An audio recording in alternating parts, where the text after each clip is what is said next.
Question: what do this player, and this player have in common? You can't just say they're black. Well, of course, they're all absolute freaks of nature. They're athletic, fast, and yoked out of their minds. In the NBA, that's what we typically expect from superstars, right? You want to dominate this league, you gotta be physically imposing. These players set the standard for what it means to be dominant in the NBA. They can outpace defenders, bulldoze through the paint, and dunk over anybody that tries to stop them. However, Luka Doncic, or should I say Luka Burger King Doncic, literally does not fit any of the typical criteria, yet he's undoubtedly the best offensive player in the NBA right now, putting up stats on par with, if not better than, Michael Jordan's MVP season.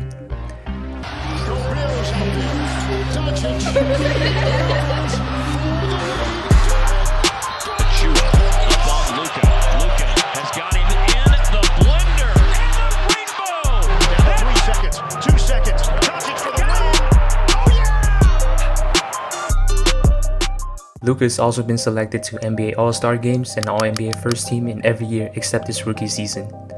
Despite all that, he's still often criticized for being fat and out of shape, and as a result holding him back from reaching the next level.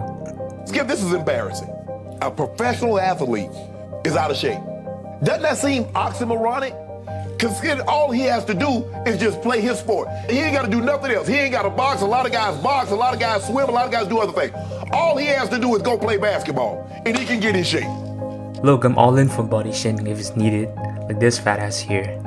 His weight gain has definitely affected his game and stamina, and he's also been getting injured consistently because of it. But for Luka, it seems like that hasn't held him back from performing at an elite level at all. In fact, similar to Nikola Jokic, he plays even better with all that extra weight on him. In his rookie season, when he was the leanest and had more dunks than all his other seasons combined, his averages were actually the lowest, and he shot pretty inefficiently from the field. But as soon as he started adding some pounds to his frame in his second year, many of his stats skyrocketed, and he showed everyone that he's one of the most lethal scorers in the league. Luka's success this early in his career only made things tougher for him, as the media quickly put him under the spotlight, watching and monitoring his every move, and that's pretty much where the whole fat narrative came from. To some extent, he does suffer from the Ben Simmons syndrome. Every offseason you'll see photos of him looking hella skinny, doing cardio, running upstairs and all that, but when the regular season comes around, he goes back to the chubbier and bulkier Luka that we all know. Honestly, I think that the media is blowing way out of proportion, because if you really pay attention, a lot of other players do the same shit too. For LeBron, he usually looks smaller in the offseason, but all that size and girth know that he come right back once he's back on that NBA diet and training routine. So why does Luka choose to be fat though? We'll have to take a look at his journey. Luka had always played against older competition, even as a kid. At 13, he signed a 5-year contract with Real Madrid and started playing for their under-16 team. Naturally, he was up against players that were at least 1 or 2 years older than him. This put him at a size and athletic disadvantage, as he was only 5'11", while most of the other players were stronger and faster. However, Luka's basketball IQ and understanding of the game were far ahead of the competition. He ended up leading his team to a championship and was named MVP that year. Fast forward to when he was 18, he became the youngest player to win the EuroLeague MVP and led Real Madrid to their 10th EuroLeague championship. At that point, he was around 218 pounds, definitely faster and more athletic than the Luka we saw in this year's playoffs.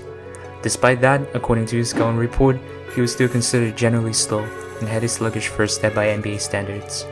On the flip side though, Luka's scoring and passing abilities were off the charts. Play like a point guard, controlling the tempo and playing at his own pace. His crafty handles combined with his ability to punish defenders on pick and roll switches made him nearly unstoppable. The only hole in his offensive game was that he occasionally struggled against more aggressive and athletic defenders, and that carried over into his rookie year in the NBA as well. Luka clearly wasn't comfortable with PJ Tucker hounding on him on defense, so he couldn't get a shot off or make the right play in that situation. The same happened against a stronger, longer defender like Bam Adebayo. Even though Luka managed to get past him, you could clearly see he wasn't used to that level of physicality, and he kinda just rushed the possession. I think Luka realized that many NBA defenders were more physically and athletically gifted than he was, and no amount of training would make him quicker or able to jump higher than those guys. So instead, he doubled down on what he did best, which was controlling the pace of the game and becoming one of the deadliest scorers in the league. And to do that, he had to do something that's usually seen as bad in the NBA: to become a plus-size player. Well, not like this or this, but you get the point. Oh, I almost forgot, he He was dealing with minor injuries here and there.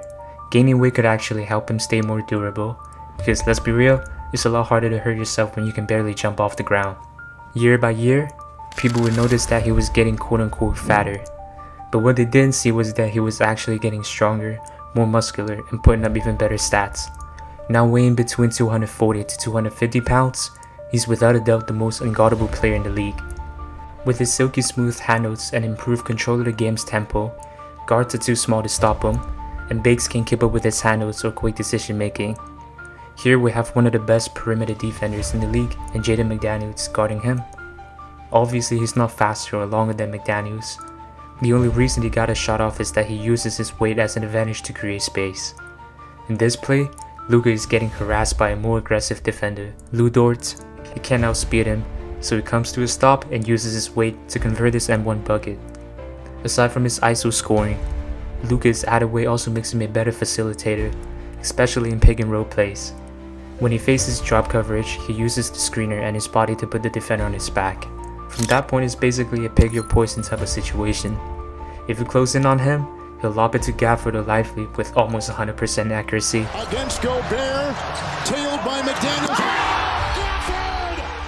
If he stay back, he'll get to his spot for a quick midi where he shoots 50%. Doncic working his way, bad knee and all, and he goes over man with that sweep. If he don't do shit, he'll just walk in for a wide open layup.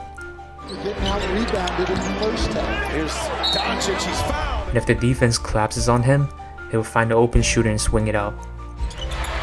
To give him the jump shot. What a pass by Luka to exit for three. Yes, sir!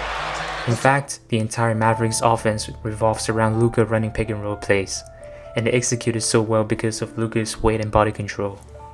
If you've made it this far into the video, you might notice one thing I haven't talked about yet, his defense.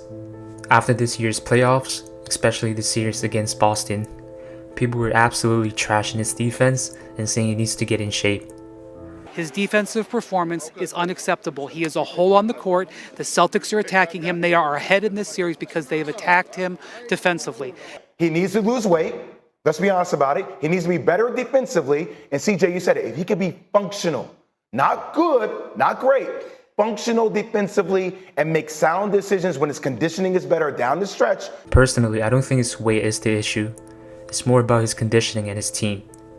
Luka was carrying the shit out of his team offensively throughout the series because Kyrie decided to go MIA in 4 out of the 5 games, and other players were missing a lot of shots too. The Celtics targeting Luka on defense was definitely a calculated move, knowing he didn't have the stamina to dominate on both ends of the floor. Plus, he wasn't completely healthy. His knees were on period almost every game of the postseason. But when you look at his overall defensive rating in the playoffs, it was actually better than the league average of 115 and pretty close to elite defenders like Lu Dort, Jason Tatum, Drew Holiday, and Jared Allen. Instead of losing weight, what he really needs to improve on is his conditioning. Look at players like Nikola Jokic and Joel Embiid. Both of them are on the heaviest side by NBA standards, yet they can still play at an elite level on both ends for 48 minutes straight. And with Klay Thompson joining the team this year, he could definitely help take some of the offensive load off Luka, unless he decides to start building houses again. A lot of NBA legends today are freakishly athletic in their own ways, but Luka Doncic isn't really one of them. He's got this unique and unorthodox way of dominating the league. I mean, gaining weight is usually the last thing you want to do as an NBA player, unless you're like extremely skinny to begin with.